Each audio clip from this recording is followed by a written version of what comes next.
Sejam todos muito bem-vindos à plataforma de conteúdo Setor Moveleiro. O objetivo desse nosso espaço é trazer até você informações relevantes que vão ajudar tanto a sua empresa como a sua gestão a tomarem as decisões certas. E o nosso trabalho é possível porque nós temos o apoio da Imóvel, os patrocínios da Saerlap, FGVTN, Eucatex, Capsberg, Movelpar, Formobile, Real e Colchões Castor. E hoje nós temos um tema, mais uma vez, muito importante, trazido aqui pelo professor Newton Guimarães e pela Andréa Krause. Inclusive, eu quero dizer para você agora, nesse momento, que as perguntas que você for tendo durante a apresentação do professor, você vai colocando ali no chat, que ele vai respondendo gradativamente na sequência do programa, ok? Então, eu vou, nesse momento, introduzir e passar a palavra para a Andréa Krause, que é consultora de marketing da Eucatex, para que ela se apresente para o nosso público e faça a apresentação do professor Newton. Seja muito bem-vinda, Andréa Krause. Como eu sempre digo, a casa é sua. Carlos, agradeço o convite, agradeço a presença do Newton também. O Newton é head da Fundação de Dados, ele nos apoia com informações estratégicas de macroeconomia e pesquisas de mercado. Nós vamos aqui conversar hoje sobre o mundo digital e essa importância que tem do cliente olhar e até buscar a visão estratégica desse canal, né? Então, Newton, é com você. Bom, Andréa, obrigado. Obrigado, Carlos. É uma honra, um privilégio estar aqui novamente. Bom, eu peço licença a todos para eu compartilhar a minha tela. Vamos lá.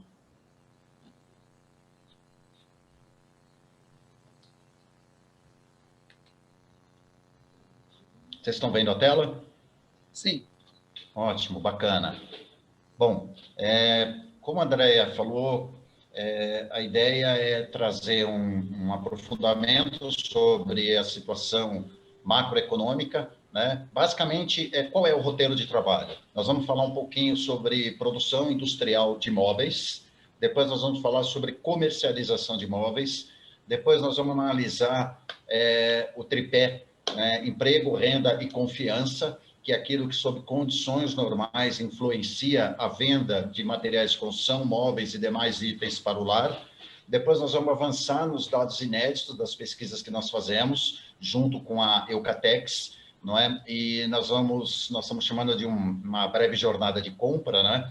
Que é uma breve jornada de compra digital, para ser mais específico, não é? E, por fim, nós vamos só em 2 slides falar um pouquinho do crescimento do e-commerce. No meio disso tudo, nós vamos situar vocês da situação do comércio eletrônico brasileiro, o quanto ele cresceu, e eu vou apresentar alguns dados muito interessantes da Receita Federal, que são dados quentíssimos, que mostram a participação de imóveis nesse ano de 2021 na emissão de nota fiscal eletrônica das vendas online.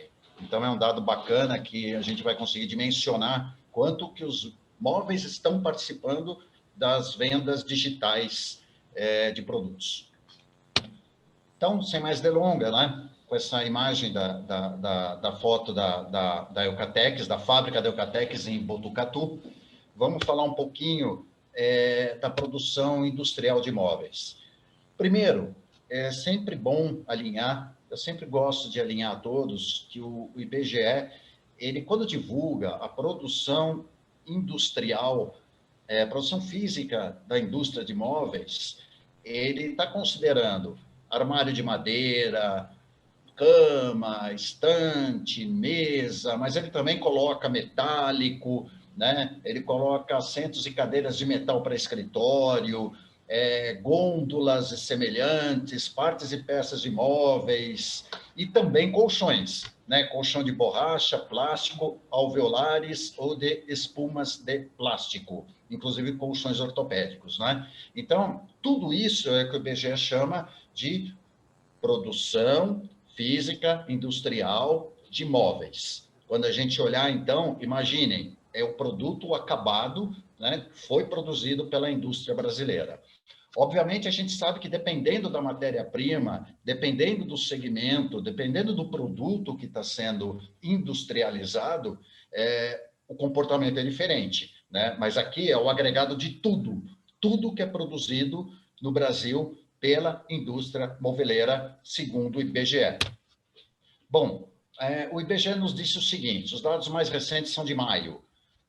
Ele nos disse que, de maio para abril, a produção de imóveis cresceu 4,5%, ela tinha caído de abril para março 7,9%, tinha caído de março para fevereiro 8,6%, em 2021 isso. Legal, voltou a crescer. Bom. Em relação ao mesmo mês do ano passado, olha que interessante, né? É março de 2021 comparado com março de 2020. Março de 2021, embora a gente tenha tido a segunda onda, né, da Covid, né, comparado com março de 2020, março de 2020 foi uma depressão absurda na produção. Parou a produção industrial, não só de imóveis, mas do Brasil inteiro. Não é? Então, você vê que mesmo assim cresceu 35,7%. Em abril, então, nem se fala, cresceu 110%, porque a base de abril de 2020, ela estava absolutamente deprimida. Não é? Porém, em maio já começou a recuperar. Né? Mesmo assim, maio de 2021 para maio de 2020, crescimento de 42,5%. É fato que, conforme a base for ficando mais robusta, junho, julho, agosto, setembro de 2020, esse número aqui, esse número chinês aqui de crescimento, ele vai também diminuindo, é natural que isso ocorra. Bom, e quando a gente olha, por fim, no acumulado ano, não é, que seria os primeiros 5 meses, seriam os primeiros 5 meses de 2021 comparados com os primeiros 5 meses de 2020, o crescimento da produção física industrial de imóveis está em 29,4%. Aqui continua crescendo, não é? Porém, é válido aqui o mesmo que é válido para quando comparamos mês de 2021 com mês de 2020. Conforme a base de 2020 for se recuperando, esse percentual de crescimento chinês, ele também vai começar a cair.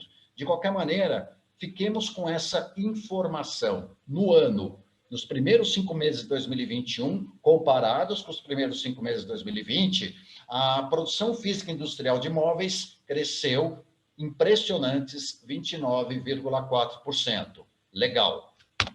Vamos adiante, então, para evitar essa questão da base muito baixa, ou pelo menos amenizá-la, trabalhar rigorosamente, mês após mês, para no agregado a gente tentar identificar o que está acontecendo com a indústria de imóveis, né?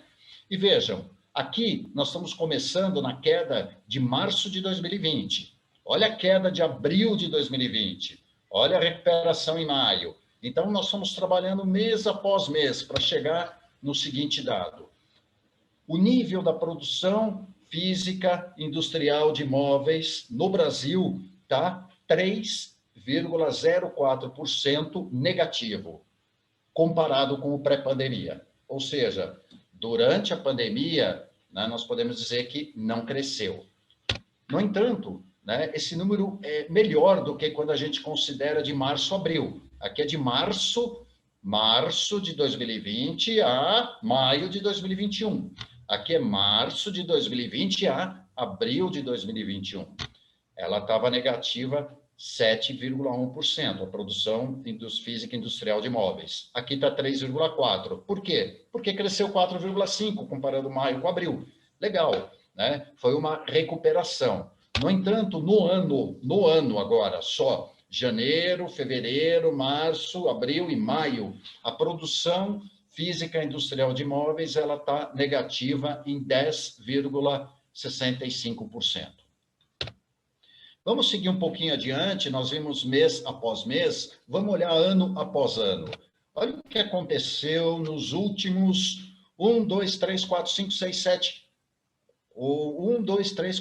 6, 7 anos, né? 2014 a 2020, né? Dentro de um processo que muitos analistas estão chamando de desindustrialização do país, não é? A produção industrial de imóveis não está se portando de maneira diferente. Nesses últimos 7 anos, né, 2020 a 2014, sempre comparando um ano com o outro, a produção industrial física de imóveis caiu 28,6%. Porém, quando ocorreu essa queda? Essa queda ocorreu mesmo, de fato, em 2014, 2015 e 2016, como consequência da crise anterior no governo Dilma Rousseff. Se a gente parar para pensar, desde então, o mercado não conseguiu se recuperar. Né? Veja, aí em 2017 cresceu 4,5% no ano, legal. Aí em 2018 caiu 1,3%. Aí em 2019 ficou estacionado, né, o mercado. Aí em 2020 caiu 3,8%. Porém, agora, como eu disse para vocês no início da apresentação, né, nos primeiros 5 meses, isso aqui é o parcial de maio, né, acumulado maio de 2021, comparado com o acumulado maio de 2020, é aquele número, né, aquele percentual absurdo de 29,4%. Como eu disse para vocês, é muito provável que quanto mais forte, quanto mais robusta ficar a base comparativa, esse percentual ele também vai decrescendo. Provavelmente ele vai fechar positivo. Provavelmente a indústria moveleira ela vai se recuperar em parte desses números horrorosos, né, que começaram em 2014, foram aprofundados em 2015, continuaram ruins em 2016, do qual a indústria de imóveis tenta se recuperar em 2017, 18, 19 e 20. Aqui deve continuar essa recuperação e deve ser atenuado esse percentual extremamente negativo que tem sido carregado desde 2014. Bom, nós vimos um pouquinho a situação da indústria. Vamos agora mergulhar no comércio, não é? E o comércio, a gente usa os dados da pesquisa mensal do comércio, também do IBGE, né? Os dados da indústria, da pesquisa industrial mensal, também do IBGE, né? Também de maio. E vamos comparar aqui o volume de vendas do canal móveis eletrodomésticos. Infelizmente, quando a gente compara com o mês anterior, o IBGE não quebra o canal móveis eletrodomésticos por móvel e eletrodoméstico. Então, a gente não sabe quanto disso é móvel, quanto disso é eletrodoméstico. Mas esse canal móvel eletrodoméstico, que é um canal similar a Magazine Luiza, 100, Ponto, Fast Shop, Lojas Colombo, que é responsável por grande parte da venda dos móveis eletrodomésticos para os consumidores finais, não é? De qualquer maneira, é esse canal que o IBGE tem analisado e tem pesquisado para a pesquisa mensal do comércio. Bom, se a gente olhar, mesma lógica de raciocínio, vamos pegar março de 2020, mês após mês, mês após mês, mês após mês, até maio, né, que é o último dado recente, maio de 2021. O volume de vendas, que é a venda real, a gente tira a inflação, né, cresceu 1,6% dentro desse canal. Como eu disse para vocês, é o canal móveis eletrodomésticos. Eu não posso dizer aqui quanto que é móvel e quanto que é eletrodoméstico. Se a gente olhar só nesse ano, de janeiro a maio, o canal móveis eletrodomésticos caiu 3,8%. Vamos colocar a inflação nesse dado. Quando a gente coloca a inflação, que é o nominal, aí o crescimento é maior. De março de 2020 a maio de 2021, o crescimento é de 16,1%. O que isso significa? A gente pode falar também o seguinte, olha, o canal móveis eletrodomésticos cresceu 16,1% em relação ao pré-pandemia. É isso que esse dado está dizendo para a gente. Nominalmente no ano, janeiro a maio, janeiro de 2021 a maio de 2021, cresceu 0,8%. Óbvio que você tem a diferença do volume de vendas e o nominal. O nominal, como tem a inflação, ele puxa para cima esse crescimento, porque é o aumento dos preços. O volume de vendas a gente chama de real e o nominal é com inflação. Seguindo um pouquinho adiante, vamos dimensionar isso. Esse é um trabalho que nós fazemos na Fundação de Dados, que é dimensionamento do sellout do canal. A gente faz esse trabalho com o canal material de construção, usando dados do IBGE, e faz esse trabalho para o canal Móveis e Eletrodomésticos. Como eu disse para vocês, Magazine Luiza, Loja 100, Lojas Colombo, Fast Shop, etc.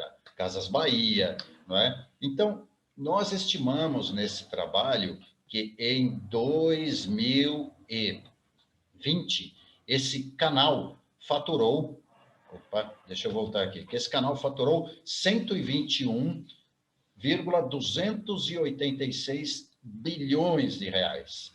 É quanto foi vendido para o consumidor final. A gente chama isso de sell-out do canal Móveis e Eletrodomésticos de 2020. A partir desse número, o que nós fazemos? Todos os meses nós acompanhamos a PMC, o dado nominal, e estimamos qual foi o resultado do mês e quanto que está o acumulado ano do faturamento do canal. Vejam aqui que coisa interessante, porém triste, não é? Quando houve a segunda onda da pandemia, agora em março, e os canais físicos eles foram fechados, né? Segundo o IBGE, o canal Móveis e Eletrodomésticos decresceu 20,9%. Segundo nossos cálculos, isso significou uma venda menos, né, de 2,1 bilhões de reais esse canal deixou de vender por causa do fechamento das lojas físicas, não é? Porém, em abril, com a reabertura, recuperou, cresceu 25,5%, o que significa que o canal vendeu 2 bilhões de reais, o resultado estimado no mês. De maneira que, entre quedas, como aqui, 7,6%, 20,9%, e crescimentos, como em fevereiro, 7,5%, abril, 25,5%, maio, 2,2%, o resultado estimado do canal Móveis e Eletrodoméstico está em 0,078 bilhões. Seria o resultado do canal, não chega a 100 bilhões. De qualquer maneira, quando a gente olha o resultado ano, ou seja, soma o faturamento de janeiro, de fevereiro, de março, de abril, maio, nós podemos dizer que esse canal vendeu no acumulado dos primeiros 5 meses desse ano 47,471 bilhões. O que é um dado que eu acho fundamental, né? Isso aqui vai virar o sell-out quando a gente chegar em dezembro, é o sell-out do canal, né? Isso aqui é quanto o agregado do resultado mensal. Isso aqui, essa queda, né, de 2,098 bilhões, essa queda diz respeito a... Nós estamos dimensionando aqui quanto que significou, quanto custou essa segunda onda para o canal Móveis e Eletrodomésticos.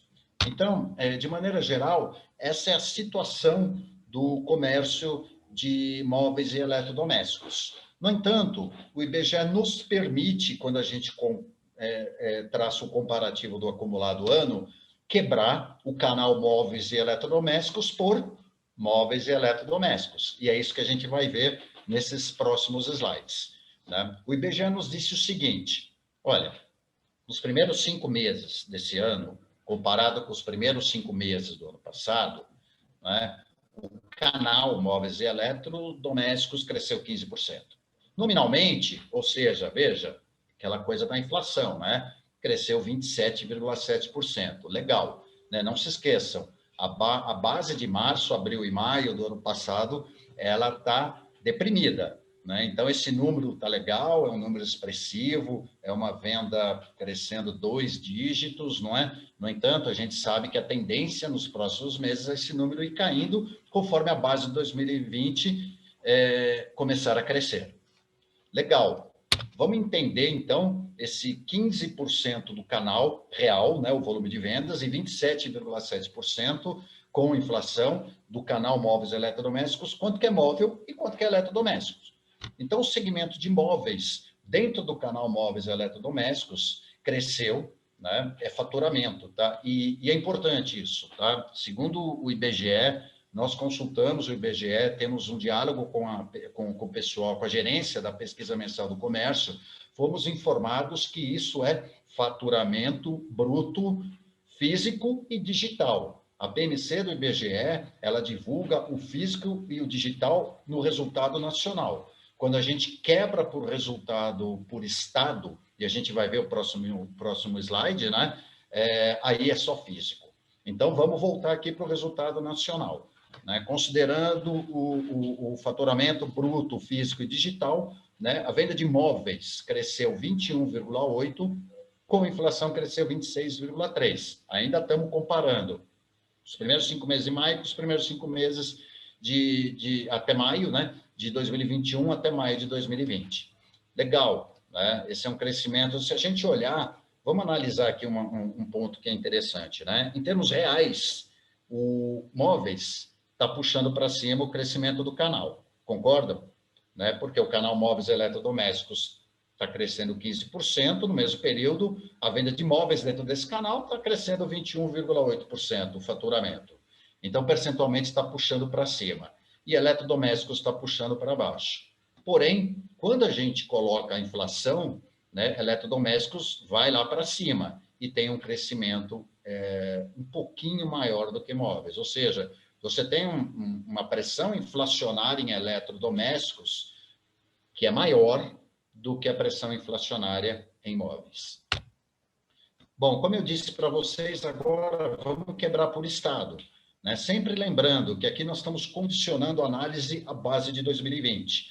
E se no Brasil houve um crescimento da venda de imóveis dentro do canal móveis e eletrodomésticos de 21,8% real, volume de vendas, e 26,3% nominal com inflação, qual é a unidade federativa, o Estado, que está puxando para cima esses números?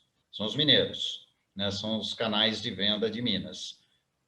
O maior crescimento, segundo o IBGE, entre as unidades federativas que eles pesquisam, né? Que são essas que eu estou apresentando para vocês, que, não coincidentemente, são as mais ricas economicamente. De qualquer maneira, o único estado, segundo o IBGE, em que a venda de imóveis está negativa é o estado do Espírito Santo. O melhor estado em termos de venda é Minas Gerais. E aí, não basta só analisar, puxa, o mercado de Minas ele está bombando. Não, tem que olhar a base. De repente, o mercado de Minas ele teve uma depressão muito maior nos primeiros 5 meses do ano passado e agora ele está simplesmente recuperando. Então, essa é uma informação interessante, é uma informação válida, mas é uma informação relativa ao que aconteceu dentro do Estado nos primeiros 5 meses do ano passado. Por exemplo, nós estudamos muito materiais de construção também, não é? E em materiais de construção, o Ceará está lá em cima, né? Mas uma das explicações é porque no Ceará as medidas foram muito rigorosas de fechamento do comércio no início da pandemia, o que tornou a base muito mais frágil. Então, muitas vezes, essa explicação pode ser aplicada em outras situações, como essa aqui. De qualquer maneira, fiquem com essa informação, e não à toa o Ceará aqui, para móveis, também tem o segundo melhor desempenho atualmente em 2021, no acumulado dos primeiros 5 meses de 2021, para a venda de imóveis dentro do canal móveis e eletrodomésticos.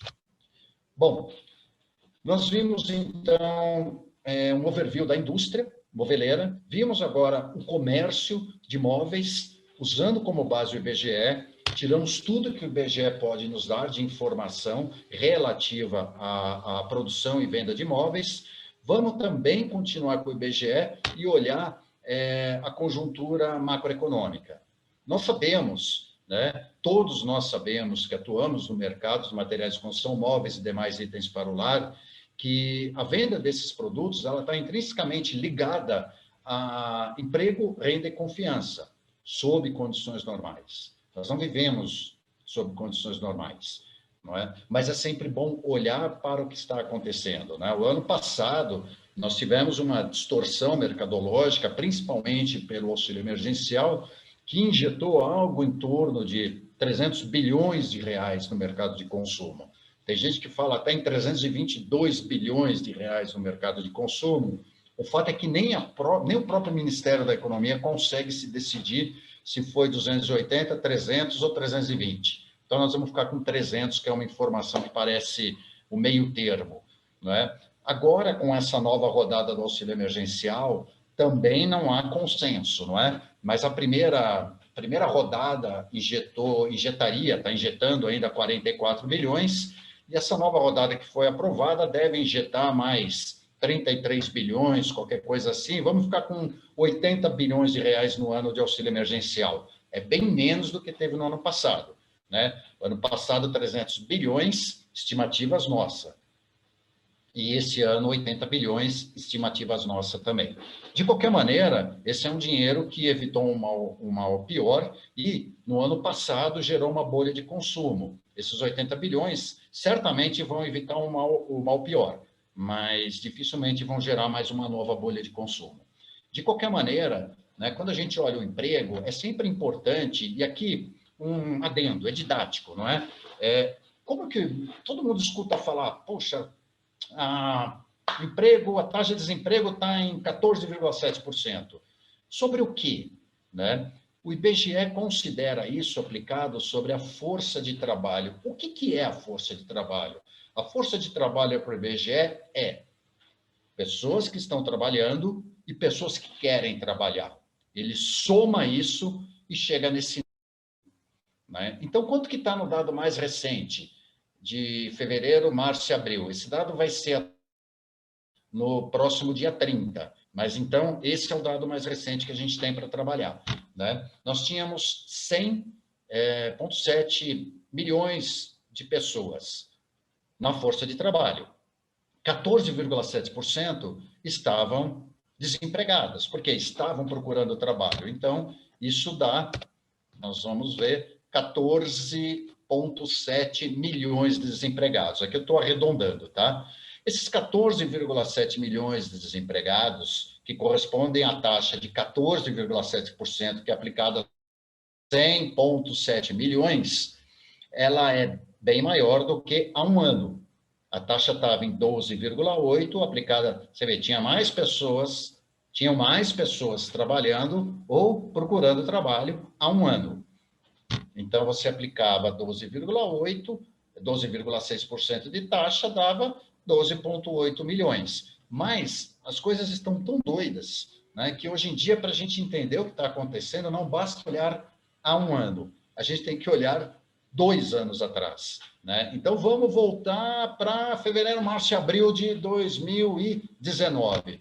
Olha quantas pessoas estavam na força de trabalho. 105, vou arredondar, 105,5 milhões. Né? Uma taxa de desemprego de 12,5%, 13,1 milhões de pessoas desocupadas. Né? Então, você vê, hoje nós temos menos pessoas ou trabalhando ou dispostas a trabalhar, nós temos uma taxa muito mais alta e nós temos um número absoluto muito mais alto. Ou seja, nós vivemos uma situação em que o desemprego está alto, inclusive essa taxa de desemprego de 14,7%, ela é a mais alta da série histórica que começou em janeiro, fevereiro e março de 2012. Bom, obviamente, né? Se nós temos 100,7 milhões de pessoas na força de trabalho, 14,7 desempregados, nós temos 85,9 empregados, que complementa esses 100,7 milhões. Né? Isso é menos do que há um ano, 89,2, mas como eu disse para vocês, em fevereiro, março e abril já estava despencando. Né? Março e abril foi um caos. Né? Ninguém sabia o que fazer, muita gente demitiu, muita gente perdeu o trabalho, não é? Então, aqui, ó, olha a depressão, olha como vem a depressão aqui. Aí depois começou a recuperação e agora está estabilizando no nível muito baixo, né? Vamos olhar 2 anos atrás. 2 anos atrás, nós tínhamos 92,3 milhões de pessoas trabalhando, né? Isso equivale, então, hoje a menos 3,3 milhões de trabalhadores, né, ativos, e, se a gente comparar com 2 anos atrás, 6,4 milhões. Por que isso, não é? Para mostrar que, em relação a um ano, e aqui é dinheiro no mercado, porque é massa de rendimento real das pessoas ocupadas, tem no mercado menos 12 bilhões de reais, no mercado de consumo. Se a gente comparar com 2 anos atrás, esse é um dado ajustado pelo IBGE, a gente tem, que é o real, a gente tem 13,8 bilhões de reais a menos no mercado de consumo. Então, o que eu posso dizer para vocês, assim, de uma maneira bem rápida e sucinta, hoje tem 85,9 milhões de pessoas trabalhando, que estão deixando no mercado de consumo 212,3 bilhões. Há um ano, eram 92,3 que deixavam 226,1 bilhões de reais no mercado de consumo. Ou seja, hoje, comparado com 2 anos atrás, nós temos 13,8 bilhões de reais a menos no mercado de consumo. Bom, mas nem tudo é desemprego na economia, porque quando a gente olha o mercado formal, o que nós vemos? O mercado formal é uma outra realidade. Parece que nós estamos falando de outro país, mas é do mesmo país. Né? Quando você pega o seletista, e aqui já não é mais a PNAD contínua do IBGE, que eu mostrei agora os dados de emprego e renda. Aqui é Ministério da Economia, o CAGED. Não é? Olha o que aconteceu nos primeiros 5 meses do ano passado. Né? Muita gente mandada embora. 1,144 milhão de pessoas que perderam o emprego formal. Aqui é só seletista, é emprego formal. Porém, quando a gente olha esses 5 primeiros meses, crescimento de 1.233.372 trabalhadores com carteira assinada. Poxa, Nilton, e durante a pandemia, qual é o saldo? 969.240 trabalhadores a mais com carteira assinada. Nos últimos 12 meses, 2.583.181 brasileiros com carteira assinada. Ou seja, o que nós temos hoje? Nós temos uma realidade do emprego formal e do trabalhador mais qualificado, boa, e nós temos uma realidade do trabalhador informal e menos qualificado, ruim. Esse trabalhador, ele depende diretamente da recuperação do setor de serviços, que só virá com o avanço da imunização. Daí, hoje, todos os economistas falarem, a economia está intrinsecamente ligada à vacinação da população. Vacina a população que a economia vai melhorar.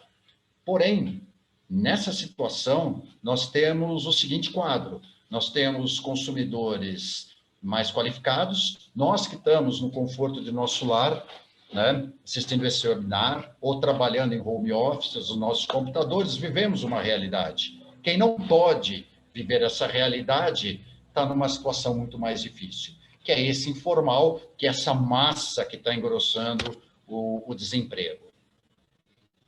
Obviamente que isso passa para confiança. O que é esse dado? Esse dado é do Instituto Brasileiro de Economia, da Fundação Getúlio Vargas. É confiança do consumidor na economia e nas suas finanças pessoais.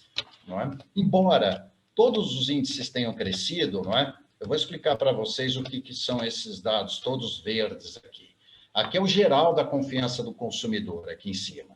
Né? Aqui é na faixa de renda até 2.100. Aqui é numa faixa de renda entre 2.100 e 4.800. Aqui entre 4.800 e 9.600, acima de 9.600. Faixa de renda familiar do entrevistado, não é? Olha que beleza. Todo mundo mais confiante em relação a um ano, joia, mas, porém, lembre-se, há um ano a coisa estava muito feia, né? Mas se você comparar junho de 2021 com junho de 2020, está todo mundo mais confiante. E na passagem de maio para junho também, todo mundo mais confiante. Porém, quando você olha mais de perto, né, você vê o seguinte, olha quanto é que está a confiança do consumidor que ganha acima das famílias, né, que tem um rendimento acima de R$ 9.600. 89,9 pontos. Legal. Quanto que está aqui nesse que ganha até 2.100? 74,1 pontos. Diferença grande.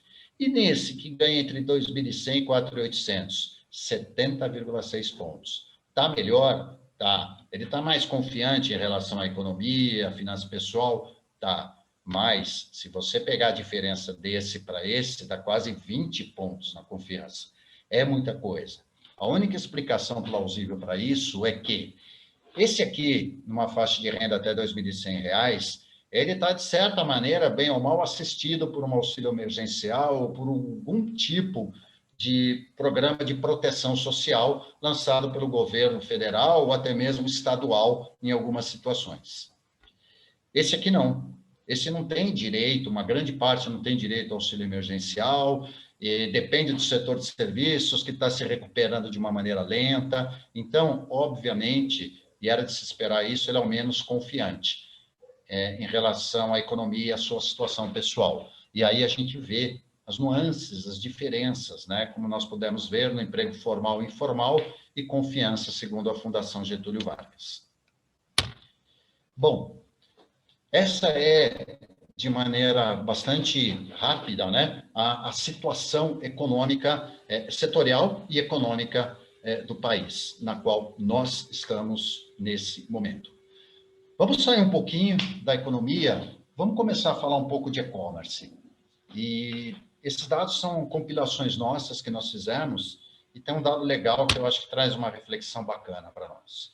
Qual é a fonte aqui? A fonte aqui é uma fonte bastante fidedigna, confiável, que é o relatório Web Shoppers. Esse aqui é o 43º relatório Web Shoppers da Ebit Nielsen, que mensura o desempenho da venda de produto. Vocês já estão vendo aqui nesses números, né, a situação, né, o crescimento, né, do faturamento, isso é bilhões, do faturamento do comércio eletrônico brasileiro. Olha quanto cresceu para 2015, 14 para 2015, 15 para 16, 16 para 17, 17 para 18, 18 para 19, 19 para 20. 41%. Tem nada na história, né? De maneira que em 2019, segundo a Ebit Nielsen, o comércio eletrônico brasileiro faturava 61,9 bilhões. Em um ano, ele cresceu 41%. Passou a faturar 87,4 bilhões. Legal. O comércio eletrônico brasileiro cresceu 41%. Quanto cresceu lojas e departamento? 55%. O que a Ebit chama de lojas e departamento? É um formato genérico que vende várias categorias, inclusive móveis. Quanto que cresceu casa e decoração? Aí sim, vendendo muitos móveis, mas vende luminária, vende quadros, vende tapete, enfim, 53%. Isso é crescimento percentual no faturamento dos canais loja e departamento, de departamento, ou dos canais casa e decoração. Ou seja, percentualmente cresceu mais do que o crescimento do comércio eletrônico brasileiro.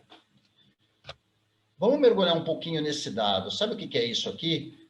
São milhões de consumidores, né? Número de pessoas que fizeram ao menos uma compra pelo comércio eletrônico de um ano para o outro. De novo, não é? Você pega, cresceu 3, 22, 15, 6, 6, 29%. Né? 61,8 milhões de consumidores comprando qualquer uma compra, entrou aqui. Né?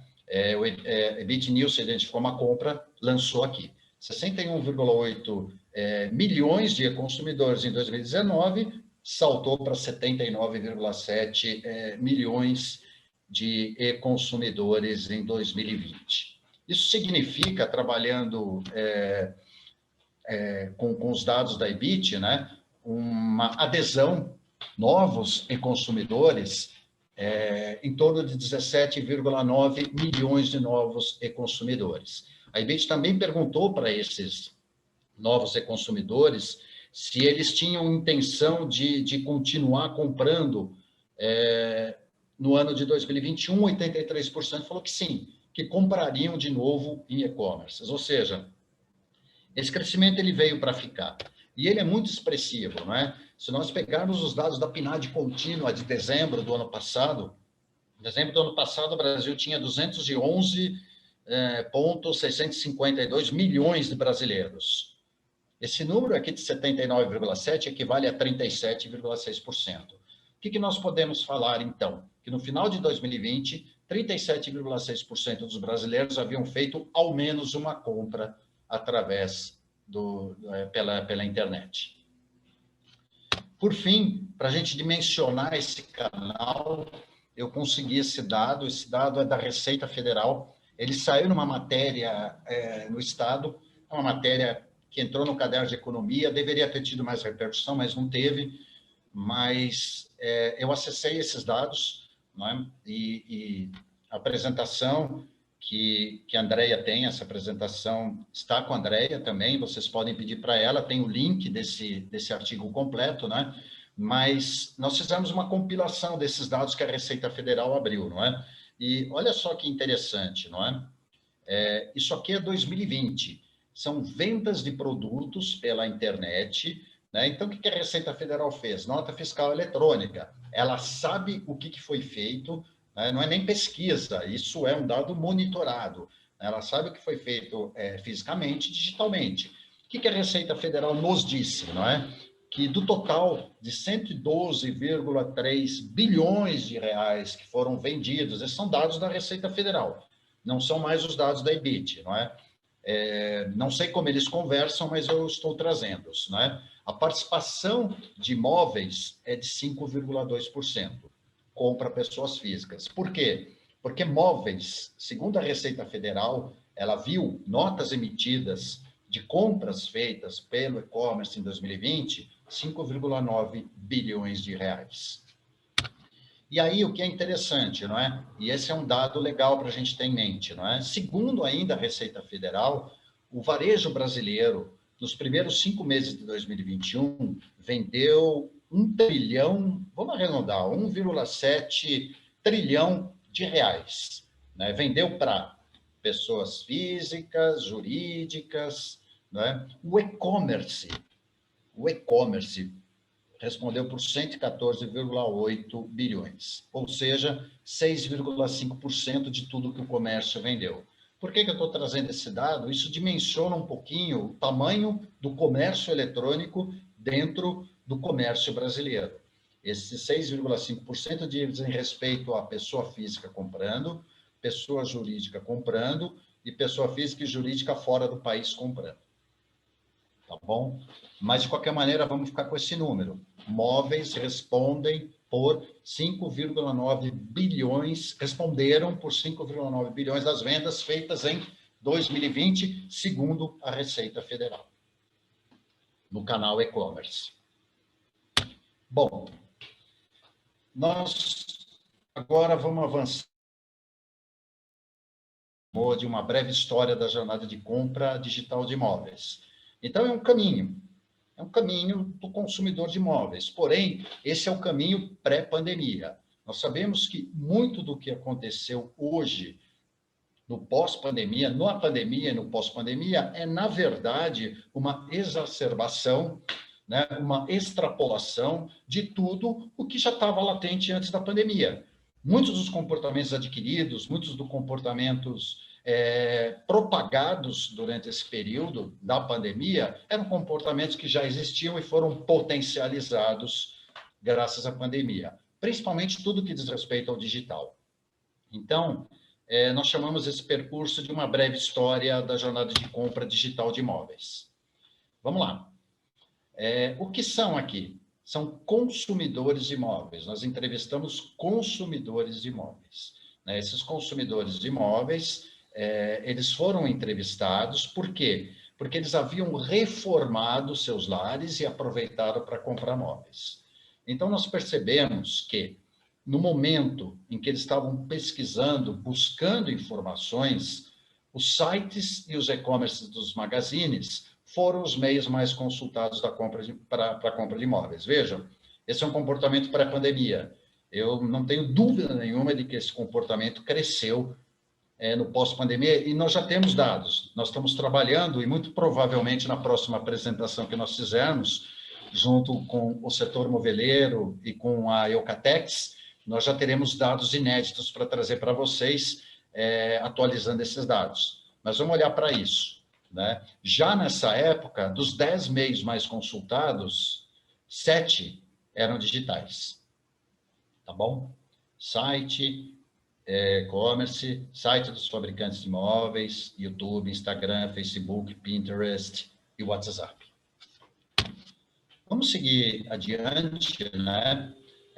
Puxado pela classe A, isso é muito natural na adoção de novos comportamentos, né? Porque a classe A ela pode experimentar, porque ela pode errar. Se ela errar, ela vai lá e compra de novo, né? A classe C, por exemplo, experimenta menos, porque ela não pode errar, porque se ela errar, ela talvez não tenha recursos para comprar de novo. Então, é natural que a classe A ela adote, né, tecnologias, processos, comportamentos de uma maneira inédita ou proeminente, né? E a gente vê que para compra de imóveis, para consultas, né? E aqui a gente só fez um filtro, uma lupa nos meios digitais, tá? São aqueles 7 que eu mostrei para vocês no slide anterior. Mas a gente pega site de magazine, não é? E aqui são recortes, essa palavra que está na moda, né? É recorte por classe A, recorte por classe B, recorte por classe C. E o total da amostra. Do total da amostra, 39% consultaram o site dos magazines. E a gente identificava, Magazine Luiza, Loja 100, Lojas Colombo, Casas Bahia, sim. Eu ia lá e consultava, né? Quando a gente olha a classe A, sobe para 47,1%. Só entrevistados da classe A. Ou seja, é um hábito muito mais difundido dentro de consumidores da classe A do que da classe B e do que da classe C. A mesma lógica em relação ao site dos fabricantes. Por exemplo, site do fabricante de móvel fabricante X, né? O total da amostra, todo mundo que a gente entrevistou, 30,5%. Vamos recortar, só a classe A, 40,4%. E o mesmo é válido para o YouTube, o mesmo é válido para o Instagram. Vamos seguir um pouquinho, né? E aí nós já saímos da consulta. Eles consultaram, lembre-se, nós estamos numa jornada de compra. Eles já consultaram e aí eles foram comprar, né? A compra foi feita, a maior parte em Magazine, seguida da loja especializada em imóveis. Porém, a gente pega a compra pela internet em e-commerces diversos, não especializados em imóveis, e compra pela internet em e-commerces especializados em imóveis. Já eram, né? Terceiro e quinto canal. E aqui no meio estão os marceneiros, tá bom? Vamos mergulhar somente nesses e-commerces, né? O que nós percebemos, né, que quando a gente fala da compra pela internet em e-commerces diversos, né? Você tem um pouquinho mais da classe C, classe B, e aqui você tem compra pela internet em e-commerce especializados, você tem mais a A e a B. O que nós olhamos, né? A classe A e B, elas preferem, né, ou já estavam aderindo mais aos e-commerces especializados. Quando a gente quebra por região, né, destaque no sul, aqui nos genéricos, né, e no sudeste, já puxando os especializados.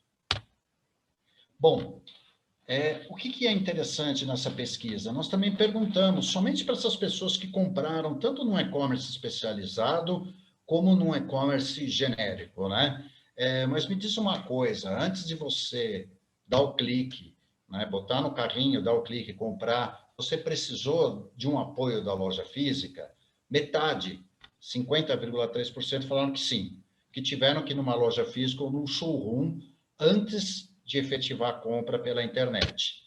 Quando a gente olha nós fizemos a mesma onda um ano atrás, né? Então, esse é o dado de 2020, esse é o dado de 2019. Olha que interessante, praticamente a mesma coisa, também precisaram. O que a gente vê é que, embora a base de pessoas que estejam comprando móveis pela internet está crescendo, o percentual está se mantendo em torno de 50% dessas pessoas que compraram pela internet precisando de apoio da loja física. O que significa o seguinte, essa base está crescendo, nós vamos ver no próximo slide isso. Essa base está crescendo muito, né? E essa base de pessoas que precisam da loja física ou showroom físico, não é?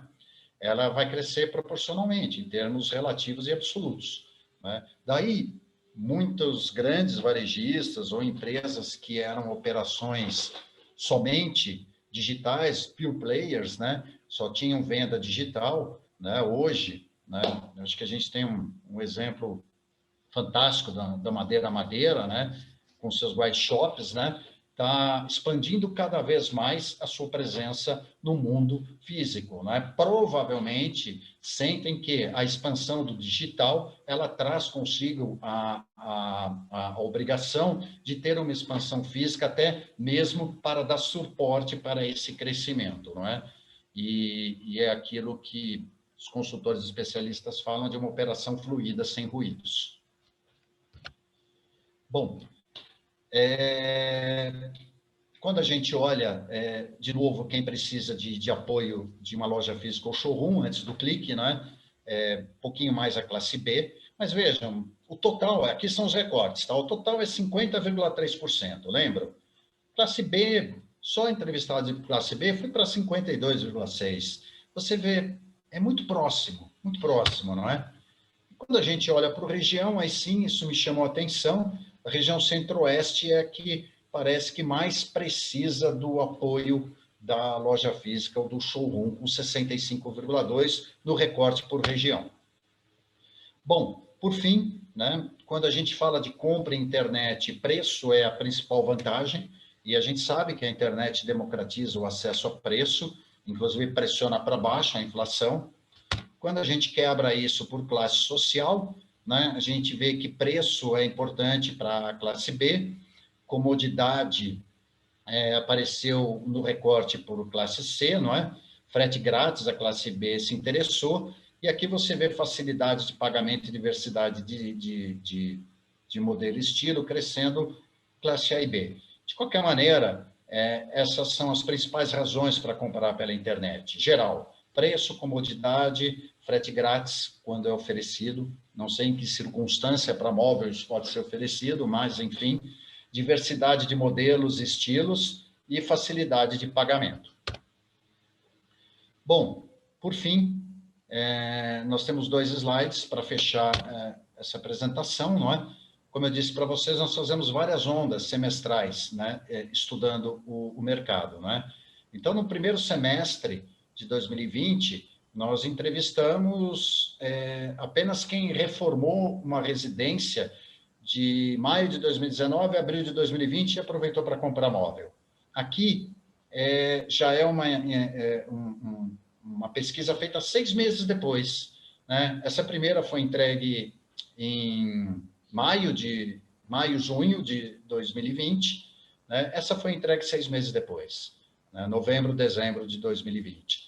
E vejam, segundo a pesquisa, o canal que mais cresceu em termos de usabilidade, compra de móveis, e são consumidores que compraram móveis, foram os e-commerces especializados em móveis, com 41%, e os home centers com 13,4%. Todos os outros percentualmente caíram. Aqui é a primeira pesquisa, que é a pesquisa de 6 meses depois. O que chama muito atenção é o e-commerce especializado, e também é interessante o crescimento do canal home center. E aí, não é o tema dessa apresentação, mas é algo que nós estamos sempre provocando, não é? A Andrea também fala bastante disso, não é? Home center pode ser um canal interessante, já que nossas pesquisas mostram que quando as pessoas estão reformando suas residências, elas, em maior ou menor grau, elas compram móveis, elas aproveitam e compram móvel. Pode não ser o foco, mas por impulso acabam comprando móveis. Então, esse pode ser um canal interessante, uma aproximação com os home centers, pode render bons frutos para a indústria moveleira. Por fim... Newton, só para fazer um complemento à sua informação, né? O que a gente vem procurando estimular o cliente nosso, que obviamente tem na loja física o seu principal canal, né?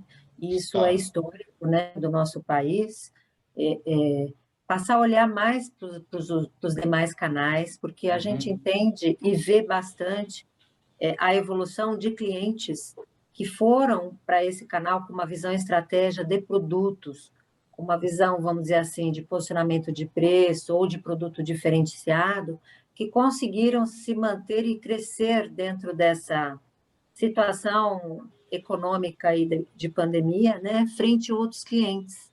Então, estar aberto, né, a um home center, e planejar mesmo do ponto de vista de canal, aumentar ou iniciar o seu negócio no e-commerce, nós acreditamos, como Eucatex, que é algo muito importante, né? E aí dividir um pouco as cestas, né? Para que você, pelos dados que você traz, né? Nós somos um segmento muito dependente de loja física, e qualquer impacto e ruído em função desse contexto atual que a gente vive, ele tem um impacto grande no negócio desse cliente, né? Então, eu acho que tanto o e-commerce como o home center, eu acho que são olhares importantes que hoje os clientes precisam ter, né? E aí é a nossa discussão aqui de você trazer a nossa pesquisa anual e poder embasar melhor essa estratégia, né? Esse complemento que eu queria fazer à sua colocação. Obrigada. Perfeito, Andréia. E de fato, são pesquisas com públicos distintos em momentos diferentes, são os dois canais que apresentaram maior crescimento. Esse azulzinho claro aqui, saibam, já é o consumidor da pandemia. Esse é o pré-pandemia. Então, pré-pandemia, pandemia, né, o e-commerce especializado em móveis cresceu muito, né, 41% não é pouco, né, comparando esse percentual com esse, mas os home centers também chamaram atenção e cresceram para a venda de imóveis bem menos, mas também cresceram. O Newton, só para complementar uma coisa em relação ao home center, e a gente percebeu essa evolução, o home center hoje ele entrega uma experiência na loja muito distinta de alguns anos atrás. Então, a gente via muito o home center ofertando os produtos de construção civil separadamente de imóveis, e hoje, numa estratégia de entregar uma experiência de loja, já mostram o banheiro junto com o armário, já mostram a exposição de uma maneira que você tem na visita à loja um aspecto inspiracional e que motiva muito a compra e vem o lado emocional da compra, né? Então, a loja física, o ponto de venda, ele tem um impacto no consumo, né? Também. Então, eu acho que é um exemplo de canal que viu e saiu na frente dos varejos, em relação aos varejos, principalmente de Magazine, e tem a sua veiculação muito pautada no preço e pouca pautada na experiência, né? Perfeito. Tanto que um dos pontos de uma das nossas pesquisas, Andréia, foi justamente esse, né? Quem comprou em home center falou que um dos motivos para ter comprado em home center foi ambientação, né? Eu acho que isso tem tudo a ver com você ter um ambiente montado, a pessoa está reformando, está melhorando o seu lar, vê um móvel legal instalado, se sente inspirado e acaba comprando um móvel no home center. Tem tudo a ver com isso, ambientação, né? E a experiência do ponto de venda, obviamente. Milton. Oi. Muito interessante as colocações que você fez a respeito do e-commerce, do comércio eletrônico, porque do ponto de vista da estratégia, que é o objetivo aqui desse nosso espaço, isso dá uma condição única para as empresas que estão assistindo esse conteúdo agora, estabelecer planos e metas e maneiras de atingir o objetivo comercial de cada um, né? Principalmente projetado, que isso dá uma ideia de uma perspectiva crescente, né? Fiquei com essa conclusão, com essa sensação. Mas na primeira parte da sua apresentação, você fez um comentário que eu gostaria de ter uma avaliação sua. Você disse que a gente ainda não recuperou a perda que nós tivemos no governo Dilma, né? No setor moveleiro. Ainda estamos abaixo daquele período. E a gente tem hoje uma discussão muito saudável, um debate muito saudável dentro do setor, a respeito do nosso estágio atual, sobre se nós chegamos no nosso patamar, se nós ainda temos espaço para crescer, se a gente tende a uma estabilização ou até uma queda gradativa a partir de agora, daqui para frente. Qual que é a sua leitura a partir da constatação inicial de que nós ainda não atingimos o patamar original? Carlos, eu acredito que agora em 2021 o setor deve começar um processo de crescimento, não é? e recuperar a depressão de 2014, 15 e 16. Mas essas questões mercadológicas, né, são infinitas variáveis, não é? Mas, normalmente, quando a gente tem uma depressão dessa, a gente passa por um período de recuperação. Então, acredito que para 2021 é muito forte a tendência da indústria moveleira fechar positivo, né? Recuperar muito do que foi perdido, não é? Nesses anos, não é? E aí depende muito da conjuntura macroeconômica, um ano de eleição, se o desemprego vai cair, se a renda vai aumentar, a confiança vai melhorar, não é? Mas matematicamente, estatisticamente, quando você tem uma queda, você começa a ter uma recuperação, né? Mas você tem aí o imponderável, que é política e economia, principalmente a partir de 2022. 2021, acredito que vai ter uma recuperação, sim. E hoje em Eu dia... queria complementar. Desculpe, Carlos, eu queria só complementar. Eu acho que dentro desse contexto todo, que são esses pilares, né, que o Newton comentou, a gente tem um fator interessante e positivo, que é a exportação de imóveis, que vem num crescimento. Também, nós sabemos que os nossos clientes que estão voltados ao canal da exportação, eles tiveram um comportamento distinto e de crescimento com uma performance superior àqueles que não estão nesse canal. Então, eu acho que o crescimento, muitas vezes, virá não só do mercado interno, mas também do mercado externo, né? Eu acho que a gente não pode deixar de fazer esse comentário em relação a essa oportunidade, condição favorável à exportação que o Brasil vive hoje, principalmente por conta de uma questão global, né? Não foi só o país Brasil que cresceu o consumo, né? Foi uma questão global o crescimento da demanda por móveis, né? E agora os Estados Unidos também puxando bastante esse consumo, né, Carlos? Com certeza. Mas a gente também não tem controle sobre as variáveis sanitárias do mundo, né? Porque o que esse vírus impactou e causou de transformação e rebuliço na nossa realidade, a gente não sabe o que está por vir com relação a isso. E hoje está muito difícil fazer prognóstico. A gente avalia aí o mercado financeiro e a gente vê o quanto que estão sendo assim insólitas, né, inseguras as projeções que são feitas. Enfim. Exatamente. Andréia, você gostaria de fazer suas considerações finais? Newton também?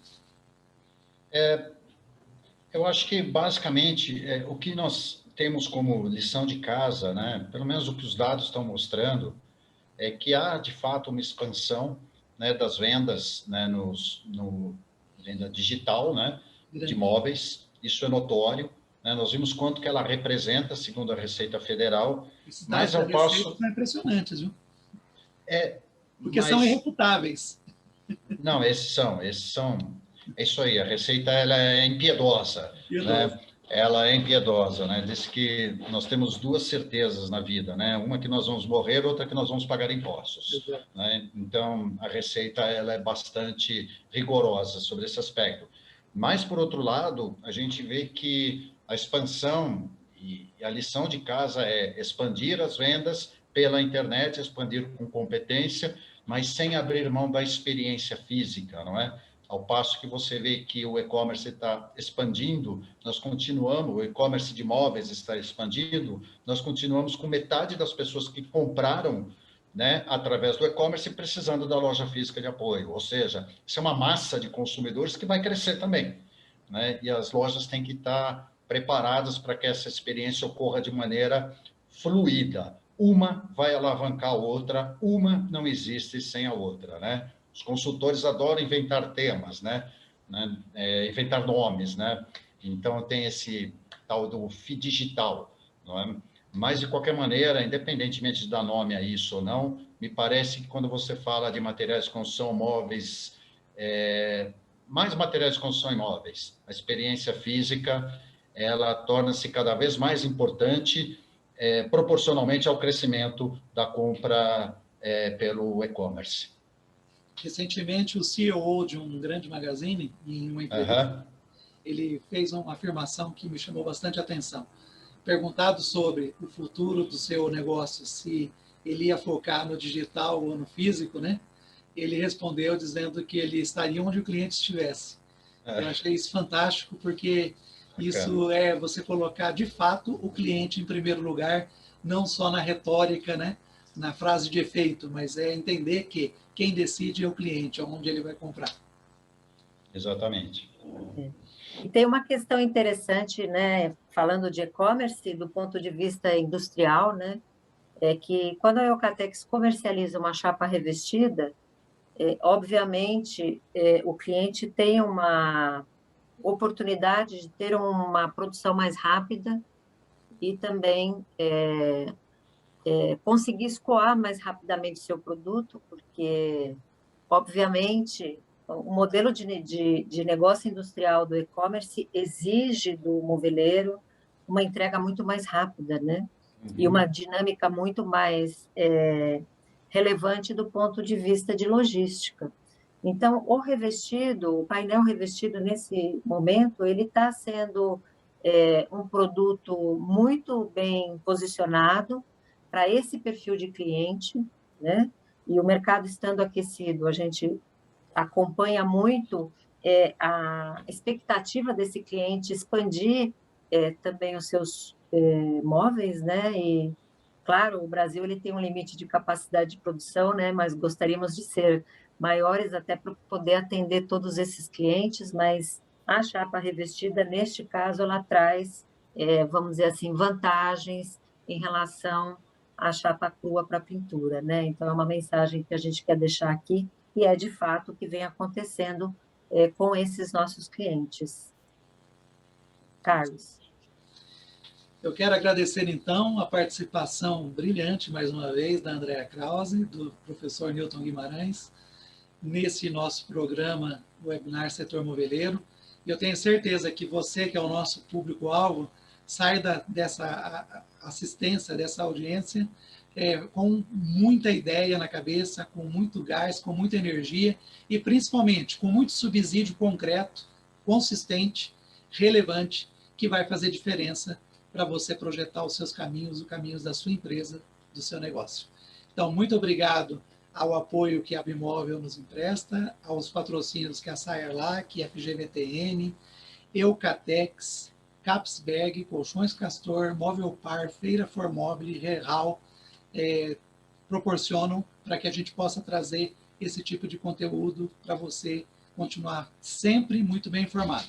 E não se esqueça que as perguntas que o professor Newton Guimarães tiver para ser recebidas, que foram colocadas no chat, elas poderão ser respondidas ainda em tempo nessa transmissão ou posteriormente, principalmente se você colocar por e-mail para carlosbessa@setormoveleiro.com.br. Eu vou ter o maior prazer de encaminhar todas as perguntas para ele, para que ele possa respondê-lo diretamente, inclusive. Não precisa nem passar por mim.